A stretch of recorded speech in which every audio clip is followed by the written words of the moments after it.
Thank you and good afternoon. This is the update on COVID-19 in BC for today, April 15th.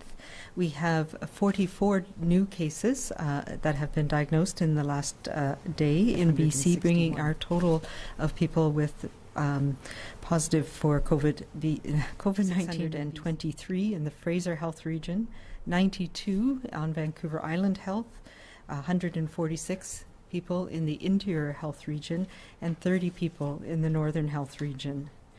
We have no new long-term care facility outbreaks, but there are ongoing outbreaks at 21 long-term care and assisted living facilities in Fraser Health and Vancouver Coastal. And currently we're up to 265 cases associated with those outbreaks. We also have an ongoing outbreak in a nursery in the Interior Health, and we have 3 additional cases who've tested positive in that outbreak, bringing the total number with test positive in that cluster to 26. We continue to have the single case at the Okanagan Correctional Facility, and ongoing management of that facility is going. As well, we are now up to 48 cases associated with the Mission Federal Correctional Facility in the Fraser Valley, including 7 people from that facility who are hospitalized in a hospital here in British Columbia. Of the cases we have, 131 people are hospitalized, and of those, 59 people are in critical care or ICU in the province. We have, unfortunately, another 3 deaths in the last day here in British Columbia to bring our total of people who have died from COVID-19 to 75. That includes, for the first time, a death in the Interior Health region, a man in his 60s who had been in recovery at home.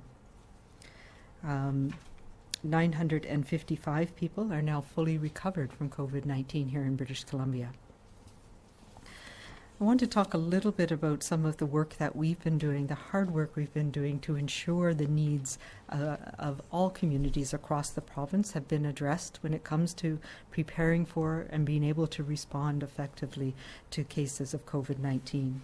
We recognize and have recognized from the beginning that every community is unique and they have different needs, both healthcare needs, essential service needs, and they require different levels of support. And particularly our smaller communities and more remote and First Nations communities may have limited resources and services, makes it much more challenging to address COVID-19, both in preventing it from entering those communities and responding. We know this is especially great in some of our more remote and First Nations communities. One thing that we do all have in common across the province and has been driving our response to this pandemic is that we share our understanding and the value of our elders and seniors. And that is why we have been paying so much attention to what we can do to best protect them and to protect all of those who are more vulnerable to more severe illness around the province. So resources are being created to support communities around the province, provide them with the resources they need. And importantly, we talked about some of the testing strategies that we have, and we have been able to deploy testing to better support our communities, our more remote and Indigenous communities around the province. And that's something that I think is going to be incredibly important for us to be able to detect cases early, to detect clusters of cases, and to appropriately and safely manage in these communities.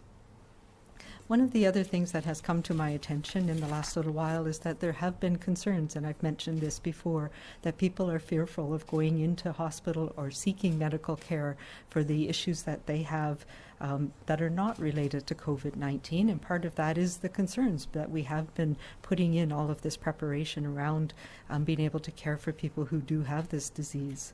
It is safe to go to the hospital, and I want to reassure people that if you have diagnostic tests that have been booked, that you've been waiting for, it is safe to go for those. It is safe to call 911. If you need that urgent medical care, do not hesitate to call for help if you need it. As well, we want to make sure that we are doing our best to protect people in our community from all of the other issues that arise that may affect our health. In particular, I want to encourage people of young children, parents of young children, to make sure that they continue with their childhood immunization programs. These are critical programs that we are preserving within our public health communities to make sure that young children in particular receive their basic immunizations and their childhood immunizations. So please be reassured that these services are still available to you, and it is still incredibly important to protect our children from the other infectious diseases that we know can spread in our communities.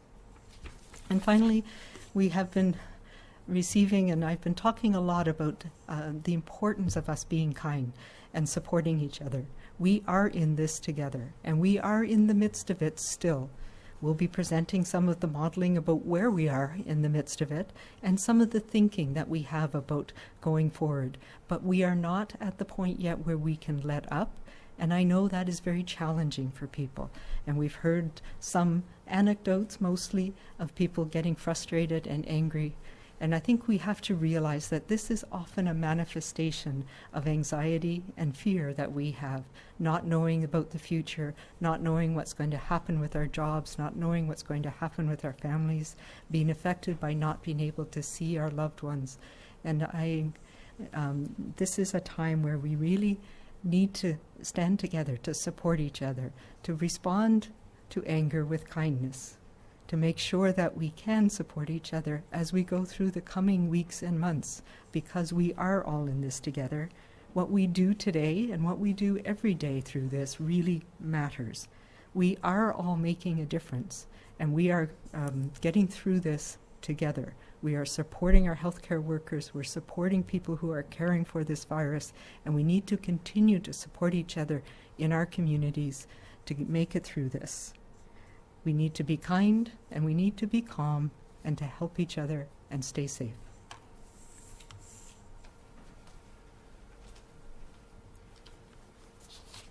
Thank you very much, Dr. Henry, and I wanted to start by joining Dr. Henry in expressing our condolences to the families of those who've passed away from COVID-19 in the last 24 hours.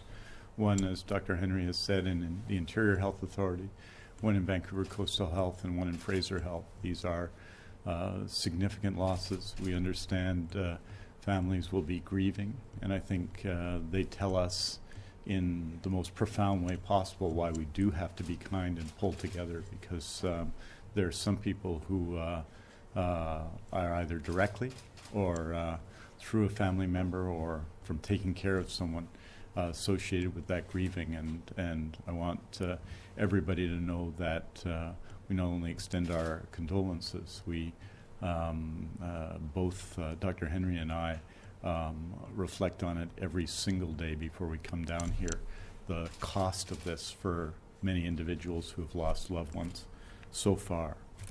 And I wanted to note that as we do to talk about the acute care sector, 131 people in acute care hospitals today, of which 68 are in Fraser Health, 11 in Interior Health, 9 on Vancouver Island, 4 in the Northern Health Authority, and 39 in Vancouver Coastal Health.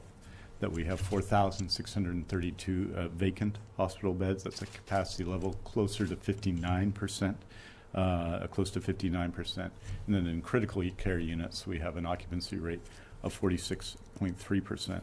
Wanted to add to the data I gave about surgeries yesterday that there was one data point missing from one health authority. In fact, we've completed in the period in question, which was March 16th to April 12th, 9,552 urgent and emergency surgeries, so urgent, elective, and emergency surgery. And so that we've canceled many surgeries that are elective surgeries. There continues to be work done in our healthcare system. Equally, yesterday there were 3,595 emergency room visits across BC. This compares to 6,559 on March 9th, so it's significantly under.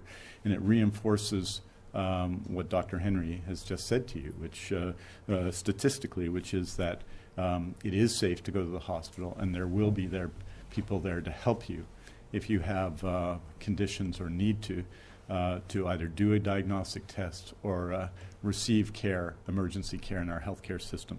So that's an important point to recognize. The work continues in long-term care, and I just wanted to reach out to everyone again who works in long-term care. There were, as we've said, no further deaths in long-term care, but we continue to face significant issues around long-term care, and not just deaths in long-term care, but we continue to face significant issues around long-term care, and not just issues around people with COVID-19. We understand, I think, very much the impact in a personal way, but also in looking at the changes that have been made to protect people, the consequences of that. People do pass away from things other than COVID-19 in long-term care. And one would hope that they would be surrounded, of course, in those times by family members, and that is not always possible now. And so we want everybody to understand that there is a cost to these measures. And while the measures, I think, are absolutely necessary, and the evidence shows they're absolutely necessary, and they're some of the strongest that have been taken anywhere, we understand with all measures that are taken to protect people that they are not without cost.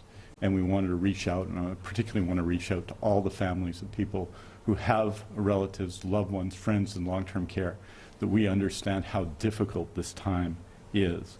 I also want to acknowledge all of the health sciences professionals that are working across the system. We think of respiratory therapists, but so many more across health sciences professions who are doing remarkable work in supporting people both with COVID-19 in acute care and other patients in what is a very difficult time.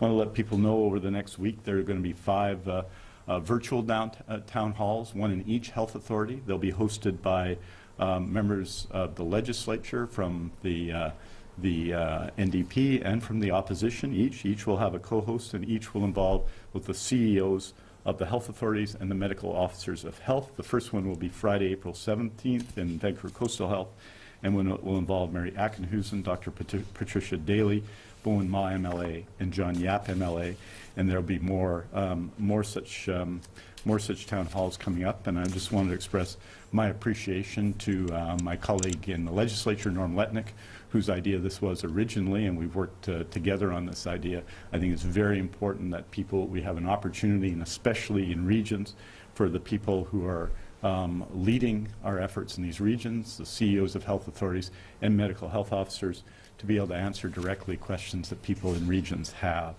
We also want to acknowledge the work that essential service providers have done to find new ways of delivering their services safely. As an example, financial institutions have made online and telephone services more available, and we encourage you to make use of these virtual storefronts. And while some transactions obviously require people to come in branch, we ask that everybody apply the same diligence as you would to trips to the grocery store, and keep them to a minimum. And I also want to acknowledge all people with disabilities in the province, and so that they understand that services and supports will be there for them if they require acute care services related to COVID-19, that their concerns are of significant importance both to people who work with people with disabilities every day and to the healthcare system in what's a difficult time, and that we are focused on their concerns and sometimes their circumstances which require special treatment. For example, the need to ensure in hospital for people who have hearing or sight disabilities may have more need for support in hospital from people who are regularly there to support them, and we are absolutely working on all of those questions. On Friday, we'll be presenting modeling, and I wanted to just say, finally, just a word about that.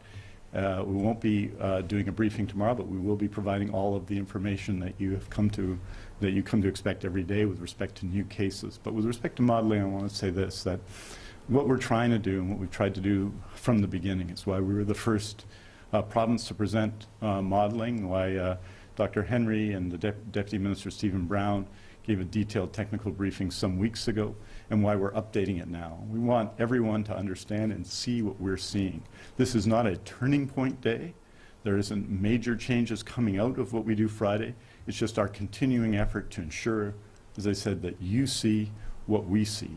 And what we see is people around British Columbia who are taking part, who are participating, who are all in, who are helping to bend the curve. And now more than ever, as we see, I think, some positive indications about that and some challenges.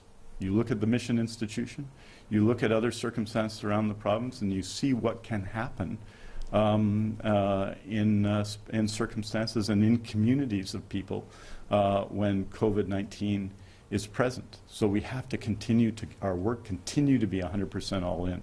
But I want to acknowledge every person in the province who've been part of this effort that Dr. Henry and Mr. Brown and so many others have led right in the modeling, and to acknowledge that when we do models and we present what the circumstances are in BC, we see your effort, your commitment, your work, and yes, your sacrifice. And if anything, what we need to do, as this is working to a degree, is to continue to be 100% all in this effort in British Columbia. And I wanted to thank everybody out there for that. Je vais dire quelques mots en français. Je vais trouver mon français premièrement, et puis de dire que, de signaler qu'il y a 44 nouveaux cas ont été testés positifs dans la province au cours des dernières 24 heures, ce qui porte notre total à 1561. Cela comprend 670 à Vancouver Coastal, 623 à Fraser Health, 92 sur l'île de Vancouver, 146 dans l'intérieur et 30 au nord. Nous avons maintenant 955 personnes qui se sont complètement rétablies en Colombie-Britannique. Je voudrais me joindre au Dr. Henry pour exprimer mes condoléances aux familles des 3 personnes décédées au cours des dernières 24 heures de COVID-19 en Colombie-Britannique. Les trois, je pense, et leurs familles, les familles de ces 3 personnes, pour eux, c'est une situation douloureuse. C'est douloureuse pour nous aussi. Et nous voulons présenter et exprimer nos condoléances.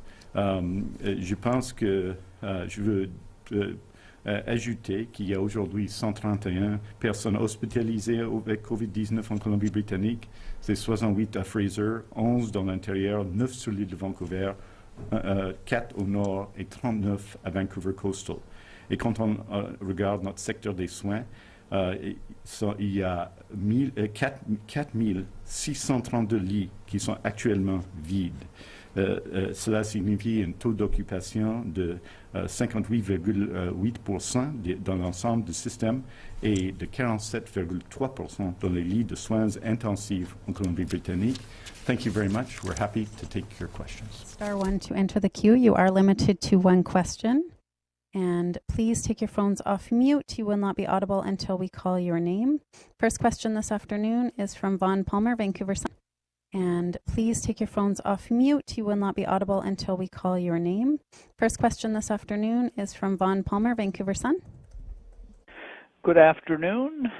Safe Care BC has released a survey of its members, almost 500 in long-term care and assisted living facilities.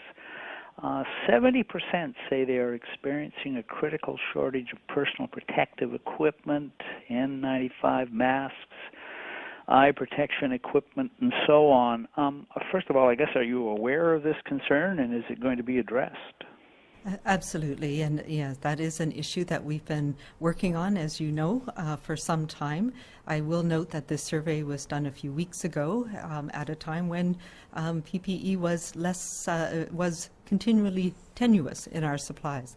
I will also note that some of it refers to things like respirators, and there is not a great use for respirators in long-term care, for example, and they need to be preserved. So N95s, for example, are respirators, and they're used for aerosol-generating medical procedures, things that we don't, that we avoid doing in long-term care. So the focus is on what is the appropriate personal protective equipment, how is it to be used, and we do know that many people in long-term care are not as familiar with using personal protective equipment for interactions with the residents in their home. So that has been a transition. We are absolutely working in every long-term care facility in our province to ensure that every encounter with a person, a patient, a resident in that facility is done safely, and that for the most part includes healthcare workers wearing a mask for those encounters and ensuring that we have access to masks, gloves, hand hygiene, and all the other important measures that help us reduce transmission in those settings. So very much working on this. Next question is from Andrew McLeod with the Tyee. Go ahead. Yeah, hi. Talked a bit in the past about what's needed to go back to normal. In the last couple of days, we had, I think the European Union put out a 15-page document on guidelines of what's needed. World Health Organization had a 6-point summary of things they thought jurisdictions should be looking for. California put out its own roadmap. I'm wondering what you think of those approaches and when we might expect to see a similar roadmap for BC and what it would need to include in your view. So absolutely, I'm very familiar with them, particularly the WHO one that we've been involved with, and a number of ones. ECDC has a very good one. There are a number of others. Our Special Advisory Committee nationally has been looking at this and addressing this issue about how do we make this relevant to where we are in our pandemic here in BC and across Canada. So we're at different places in different parts of the world and certainly even in different parts of Canada. So there are things in there that are very relevant and that we've talked about them. You know, how many cases we have, how much our healthcare system has capacity to contract or expand, our PPE supply and how secure we are with access to it in the longer term. In the community, you know, how secure we are with our testing capacity, which has been, as we have reported here in BC, we've increased our testing capacity. I think the other piece that's really important around our testing capacity is having access in all parts of the province. And once again, within BC, we're not at the same point in all parts of BC either. And also having access to a serology test that helps us understand who has been exposed and who has been infected and who has some immunity to this would help us guide our direction.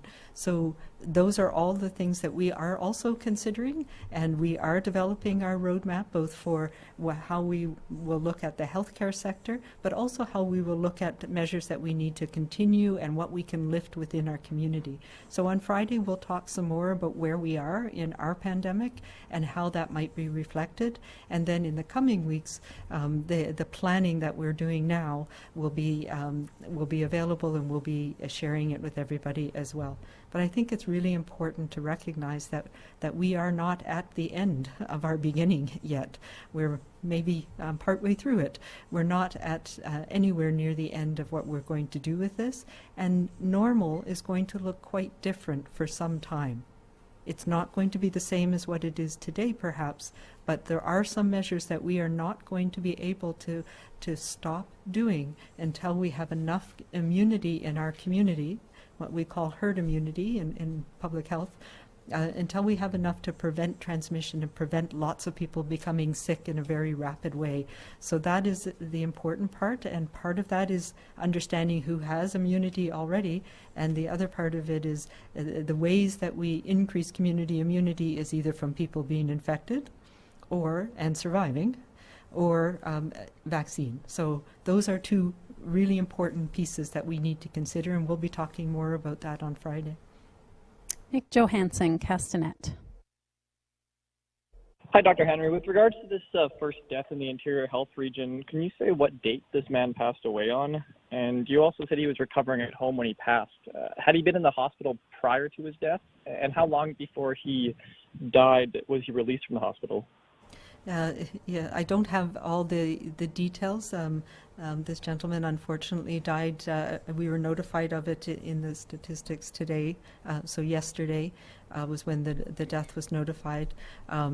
I will tell you that he was mostly at home, but had gone into the hospital with an acute condition just prior to his death. Rashmi Nair, CBC. Hi there, Dr. Henry and Minister Dix. Hi, how concerned are you about the proposed transit cuts that TransLink is warning about? Like, even prior to the call for emergency funding, healthcare and other essential workers were already saying that the reduced service is leading to overcrowding on some buses. So what can you say about that one? So my perspective, of course, is making sure that we have guidance that TransLink is following that allows us to continue this essential service. And it is absolutely an essential service for many people. For those who live on the lower mainland, for example, healthcare workers is to be able to get to work to do the things that we need. So my important piece of this is ensuring that we have the appropriate guidance and that they're able to manage that. I'll leave Minister Dix to talk about the money. Obviously, TransLink's a very essential service for those of us who are responsible for healthcare. It's important for many people in healthcare to get to work, to get to long-term care homes that they work in, or assisted living, or in the community, or at a hospital. So the transit is obviously a very important thing. I know these issues are being worked on between TransLink and the appropriate ministries, and there's work going on everywhere because, as all of you know, the impact of COVID-19 on all governments, on the economy, on people is profound. So this is one area where it's significant. We hear from municipalities. We also hear from lots of people who are struggling, and certainly in my community of Vancouver Kingsway, I hear lots of that as well. So I think you're going to hear more about these issues. Nobody disputes, absolutely nobody disputes, the central importance of people being able to get around and get to essential work in the community. And I know that lots of people are working to see that continues. Cindy Harnett, Times Colonist. Hi, thanks for taking my question.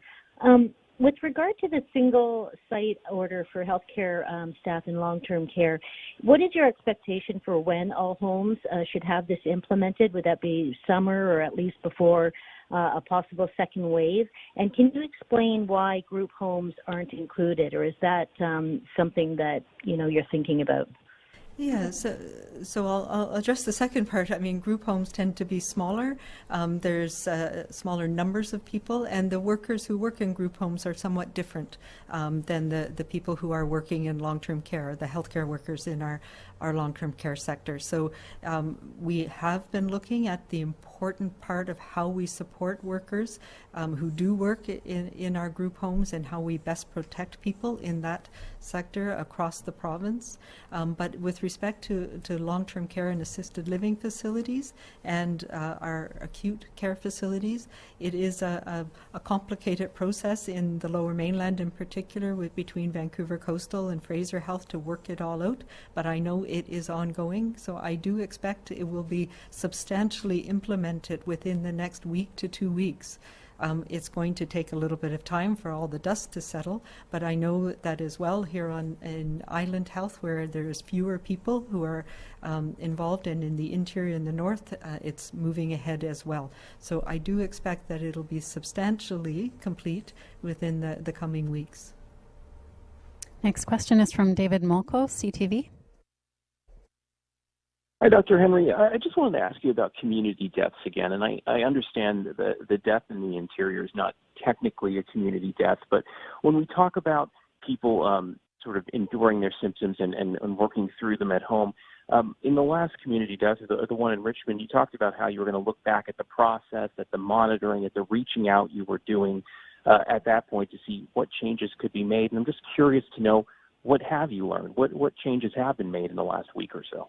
Yeah, so we focused a little bit more we focused more attention on assessing people's symptoms during the second week of illness. We've come to recognize, and this is not a surprise having lived through SARS a number of years ago, but people who have apparently a mild illness early on, it's a critical period of time around day 5, day 6, day 7, where they either start to really get better and shrug it off, or some people can very quickly go downhill.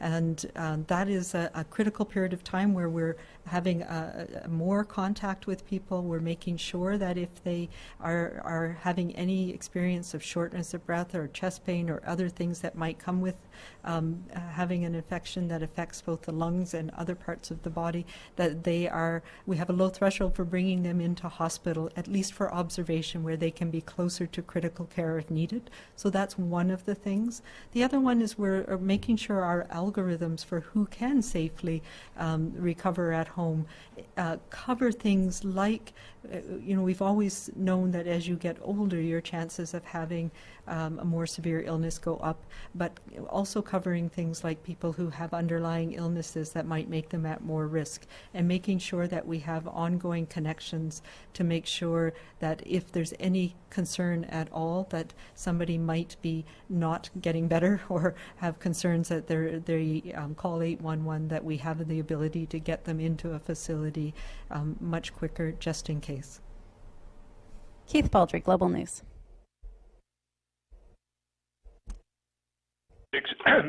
Regarding the outbreak at Mission, people are being released from prison all the time, I assume. I don't know how many, but given that's a cluster and they're all living close together, is there any efforts made to track people when they leave that facility, where they go? Are they required to self-isolate? And also, when you say the new normal is going to look a lot different for a long time, are you referring to that social distancing will be here for a long time? In terms of Mission, yes, we have reiterated our expectations and are working with Correctional Services Canada to be sure that when people are released, and as you say, they can be released quite quickly into our community, the expectation in BC is that when you have been in an outbreak situation like that, that you will self-isolate for 14 days. And we have had people who have been released from correctional facilities that have developed illness in the community. So we are going to be actively supporting people who are released from Mission, who are staying in BC, to make sure that that they can safely self-isolate and that they have the provisions they need and that they have the follow-up they need in case they do become ill in that critical incubation period. So that is one of the things that we're developing the protocols, or have developed protocols with correctional services on. In terms of the new normal, the for now normal, some of the things that we'll be thinking about are that physical distancing. We do know that these are the things that help prevent transmission. Things like cleaning our hands regularly. So you will see us talking about that continually for the next while, because that's an important thing that we know works to protect ourselves. The concept of covering our cough, of keeping that distance. So maybe it's in a workplace where you divide people up so you don't have as much crowding in your workplace. You're not all in there at the one time. You continue to have a mix of working at home but having physical distancing when you are in the office perhaps, or not having the meetings the way we used to have, getting used to some combinations of virtual meetings and in-person meetings when you can maintain those safe distances. Enhanced cleaning in our environment. I don't believe that there's going to be any changes to our way we're grocery shopping or going to the pharmacy in the near future. We'll need to keep those distances, those safe distances between us for some time. Chella Bernardo, News 1130. Hi, Dr. Henry. I was going to ask you to elaborate on that, because I know that on Friday you're going to be giving us more projections about what we can expect. But can you give us any idea as to what kind of safeguards you would like to see in place as someone who has gone through SARS, when we're hearing that the wet markets in China are going to be allowed to reopen, things that have made people very concerned in recent weeks about what the source of this particular virus may have been? What are you hoping evolves from this situation? Yeah, well, those some of the sort of bigger international questions, those are challenging ones, and I do have great concerns about things going back to so-called normal when we know the amount of destruction and suffering that this has caused around the world, and I can't even begin to think that we would allow that sort of return to a practice that puts people at risk again. And it's not only putting the rest of the world at risk, but putting people in those communities and in China, for example, at risk too. We are not yet through this pandemic, either here in BC, in Canada, or globally. And there's a lot of work that still needs to be done to understand how we can get through this safely. So here in BC, we'll be looking at making sure we have that we continue to have our safe distance measures in place, our hand washing, those things that I just mentioned. And how can we reopen those critical services that we need in our community, those businesses, our economics, without losing that safety distance? But also connect our communities again and continue to connect in communities. We'll also be looking at the health system. So how do we restart those pieces of the health system that we have put on hold for a while, but do it in a way that's safe? And part of that will mean having the adequate testing that we need in our community, and we're getting there with that. Having things like serologic testing to help support us in investigation, having public health on the ground to investigate every single case and make sure that we stop those chains of transmission so we don't get explosive outbreaks like we've seen in other parts of the world. So those are the critical things we need to find that balance, the balance between opening up, letting us get back to some of the important things that we have in our lives, including our health system, but being prepared that if we start to see cases, we start to see a surge again, we're able to manage that effectively and protect people, both who have the disease and those who are in our communities that need healthcare for other reasons. So it's the details are things we're working out right now, but it's going to be a fine balance, and it's going to be a learning experience. We're learning from watching what others are doing who are farther ahead of us in their trajectory, and we'll continue to follow that over the coming weeks. Les Lane, Times columnist. Well, the Premier was talking earlier about discussions and planning for a possible kind of staged resumption of activities in the not too distant future. Does the extension of the state of emergency for 2 more weeks today suggest that you're going to stand pat and hold the line for at least that period of time? The short answer is absolutely. We've said before, and we'll continue to say, what we're thinking about is at the, after the end of April. I don't foresee any changes to what we're doing in the coming 2 weeks, 3 weeks. But in the meantime, we're still planning for what we can do once we start to get to that point where we're tipping over the edge, where the curve is not just flat, but it's come down. We're not there yet. We still need to hold the line. Really importantly, we need to hold the line for the coming weeks here in British Columbia. We are doing okay. And we're seeing that in the fact that people get the health care that they need. People are able to manage in our communities. And that's why it is so important for us to be patient right now, to be kind to each other, because it is going to be some weeks before we can let up even a little bit. I don't know if you want to talk to that as well. I mean, the answer to the question is yes, Les. I think Dr. Henry said some weeks ago that there was zero chance of any changes of this direction in the month of April. I think that continues to be true. We have to do the work. This is an unprecedented situation in our lifetimes, I think it's fair to say. And so there's lots of work to be done. And what it says to us, though, when so many people have sacrificed so much, sometimes by choice, sometimes not by choice, that we really have to be 100% all in now. We have to continue to do what we've been doing. We continue to hold the line, as Dr. Henry says, continue to bend the curve. That this is critically important in the coming weeks because what we need to do is organize in a planned way into the future. But to do that, we have to flatten the curve now. And so those actions need to continue as we show the results of those tremendous efforts by people in British Columbia and all of those sacrifices and what we can do in the future. So I think the answer to the question is pretty clearly yes. Next question is from Mary Brooke, West Shore Voice. Go ahead, Mary. Hi, thanks for taking my question. It's regarding seniors in the long-term care facilities. And so as we've heard, seniors who do come down with COVID in those scenarios are offered hospital care, but in many cases, or some cases, they're declining, which in a way kind of precludes their fate. So I'm just wondering if there is a plan to space out, physically distance the people who live in these long-term care facilities, whether you can use some of that overflow space say at the Vancouver Convention Center, to literally reduce the number of people in these facilities so they have a fighting chance?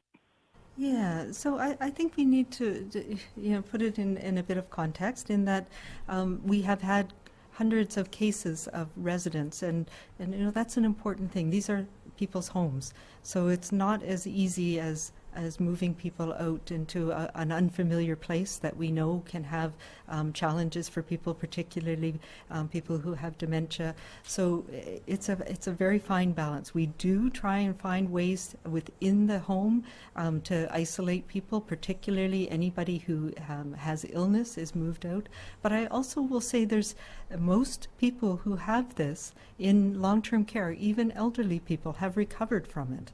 So, that's the positive thing. There was a beautiful story last weekend of a 99-year-old man who had COVID-19 and he recovered from it. And there's quite a few of those stories. There's many of those stories. So it's not as grim. Unfortunately, the chances of having severe disease and succumbing to it are very high, as we know. So yes, there are physical distancing measures being put in place in homes as best as possible, and looking at how people can be separated from others, particularly if they show any signs of illness. So that is something that is part of the outbreak protocol that we have in place in the long-term care facilities. So we have time for one more question today. For any reporters that didn't get to ask a question, there will be a statement released this afternoon with all the information covered off in today's press conference. For recommendations on protecting families and communities from COVID-19, visit bccdc.ca. For non-medical questions about the province's COVID-19 response, visit gov.bc.ca/COVID-19.